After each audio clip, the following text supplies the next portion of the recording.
Praise lord. ఈరోజు మీతో ఒక మాట పంచుకోవాలనుకుంటున్నాను.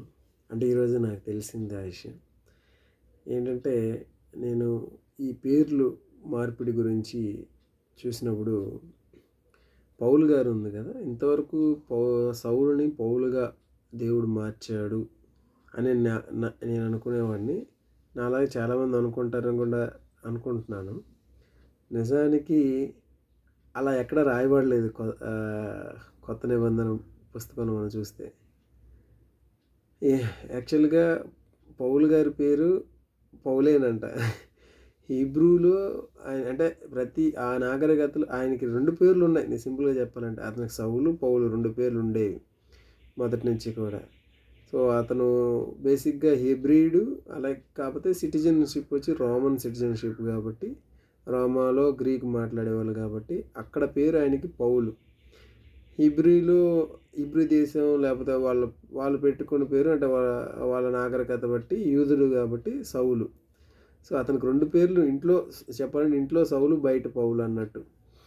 సో అయితే ఆయన ఎందుకు ఆయన అన్యుల కొరకు ఏర్పరచబడ్డాడు కాబట్టి, ఆయన చుట్టూ ఉన్నది గ్రీక్ సామ్రాజ్యమే కాబట్టి, ఆయన సువార్త కొరకు ఆయనకు 2 పేర్లు ఉన్నప్పుడు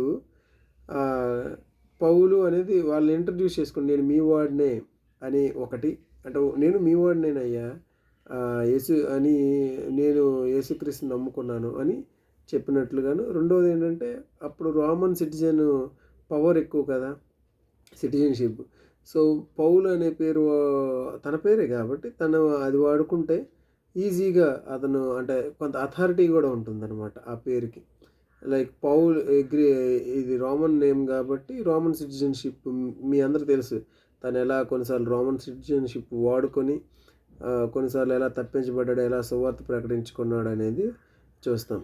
పైగా ఇంకొక స్పిరిచువల్ మీనింగ్ కూడా ఏంటంటే, సౌలు అనే పదము గ్రీక్కి వచ్చేసరికి అలాంటి పదం వాడుకలు ఉంది గ్రీకు భాషలో కూడా, కానీ వేరొక అర్థాన్ని ఇచ్చేటట్లుగా ఉంటుంది అనమాట.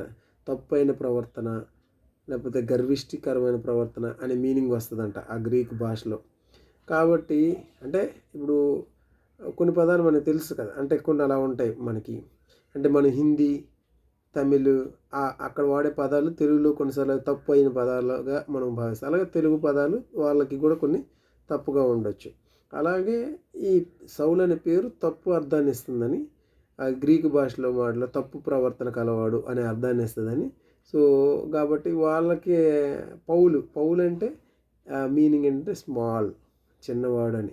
బేసిక్గా ఈయన పుట్టివాడు కనుక వాళ్ళ తల్లిదండ్రులు వారు చూసినప్పుడు ఆ పదాన్ని పౌలు అని పెట్టి ఉంటారు.